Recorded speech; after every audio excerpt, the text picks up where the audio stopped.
boys and girls. I hope you all had a great day today, and I hope you're all ready to hear what happens next in our story, The Enormous Crocodile by Roald Dahl. If you remember from yesterday, we find out that the enormous crocodile has a few clever, what he thinks are clever tricks up his sleeve in order to catch some hungry children. The first trick that he tries out is to pretend to be a coconut tree, and he picks up the extra coconuts that have fallen on the ground and is hoping that it would bring children close enough to him that he could snatch them and eat them. So the children do come close, but we meet Humpy Rumpy, who runs out of the forest and warns the children to run away, and the enormous crocodile doesn't get the children that he wanted. So then clever trick number 2, if you remember, he goes to the playground and pretends to be a new seesaw. And one of the smarter children realizes that that seesaw's awfully bumpy and questions whether or not it's safe. And the children start to get really close, but Mugglewump, who we met in the Twits, runs out of the forest and tells all of the children to run away because the crocodile is going to eat them. So when we left off yesterday, the enormous crocodile has come up on kind of like a fair or a carnival, and he leaves us with the words, "Now for clever trick number 3. So we're gonna find out what his clever trick is. All right, so again, I'm gonna move my camera around so that you can see the pictures while I'm reading.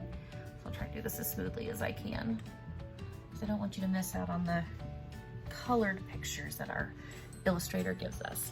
All right, so let's see if this will work. I may need to go up a little bit higher.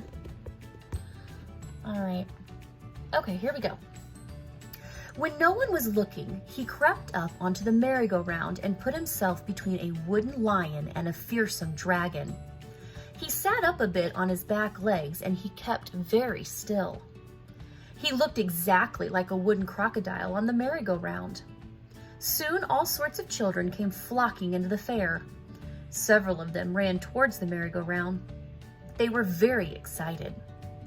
"I'm going to ride on a dragon," cried one. "I'm going to ride on a lovely white horse," cried another. "I'm going on a lion," cried a third. And one little girl, whose name was Jill, said, "I'm going to ride on that funny old wooden crocodile." Well, the enormous crocodile kept very still, but he could see the little girl coming towards him. "Yum, yum, yum," he thought.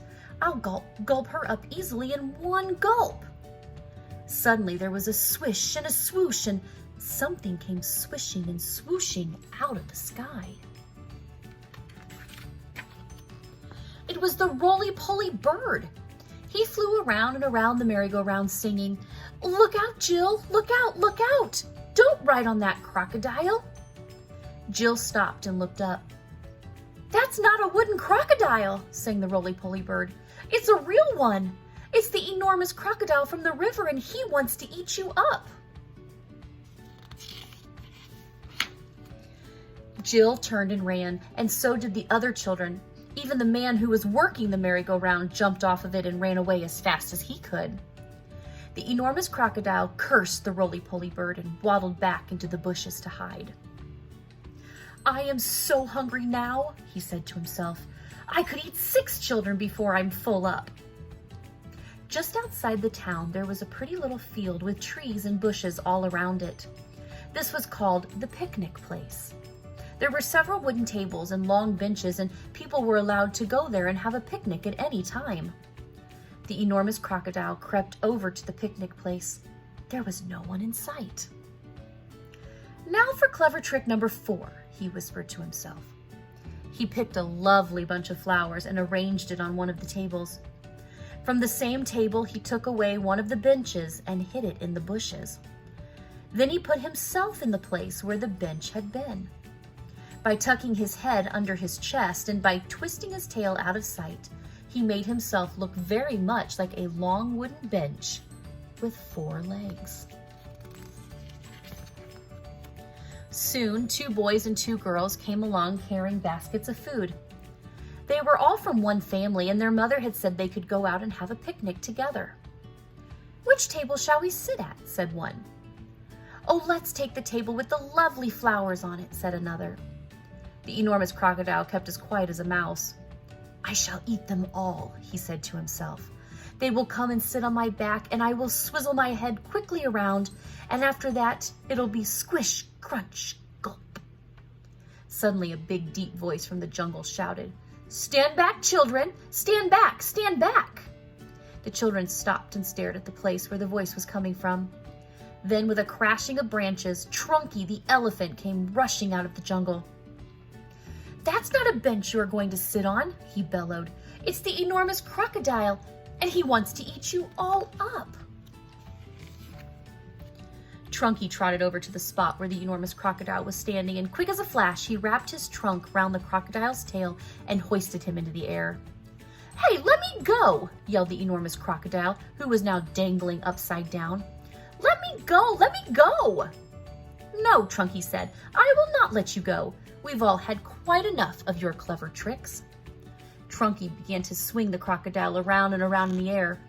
At first he swung him slowly, and then he swung him faster. And faster and faster and faster still. Soon the enormous crocodile was just a blurry circle going round and round Trunky's head. Suddenly, Trunky let go of the crocodile's tail, and the crocodile went shooting high up into the sky like a huge green rocket. Up and up he went, higher and higher, faster and faster. He was going so high and so fast that soon the earth was just a tiny dot miles below. He whizzed on and on. He whizzed far into space. He whizzed past the moon. He whizzed past stars and planets, until at last, with the most tremendous bang, the enormous crocodile crashed head first into the hot, hot sun. And he was sizzled up like a sausage. And that is the end of our chapter book, The Enormous Crocodile. One of my favorites by Roald Dahl, and I hope you enjoyed it as well. I believe to finish out our week, I will try to get Bella and Lee to do a couple of more stories, and then I'll finish up with a picture book at the end of this week. All right, boys and girls, I miss you all so much, and I will see you soon, hopefully. Bye-bye.